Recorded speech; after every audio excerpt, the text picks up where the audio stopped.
శ్రీ వెంకటేశ్వర స్వామి దర్శనం అవటం జరిగింది. స్వామివారి యొక్క కృపా కటాక్షం దేశం పైన, ప్రతి పౌరుడి పైన ఉండాలని, ధర్మం, దేశానికి సంబంధించి అనేక రకాల విషయాల్లో నరేంద్ర మోడీ గారి దేశాన్ని ముందుకు తీసుకెళ్తున్నారు. 12 వసంతాల ఆయన యొక్క ప్రధానమంత్రిగా పరిపాలన పూర్తయింది.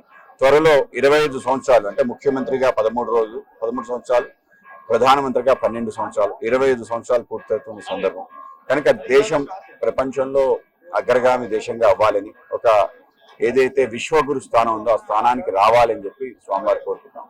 రాష్ట్రం, దేశం రెండింటికి ముందుకెళ్లే విధంగా, ప్రజలందరికీ కూడా సంక్షేమం, అలాగే అనేక రకాల ఫలితాలు అందే విధంగా, అందరికీ ఆనందం కలిగించే విధంగా కలియుగ దైవం ఆశీర్వదించాలని కోరుకుంటున్నాం. ఆ విధంగా ధర్మ కార్యక్రమాలు రాష్ట్రంలో మరింతగా పెరగాలని చెప్పి తిరుమల తిరుపతి దేవస్థానం సంబంధించిన అన్ని రకాల వ్యవస్థలు, అనేక రకాల ధూప దీప నైవేద్యాలు ప్రతి దేవాలయానికి అందే విధంగా ఆ స్వామివారి కటాక్షం కారణంగా సుమారు ఇవాళ వేలాది దేవాలయాలు ఆ విధంగా అలరాలుతున్నాయి. అది మరింతగా పెరగాలని చెప్పి, ధర్మ కార్యాన్ని మరింత విస్తరించాలని చెప్పి మీకు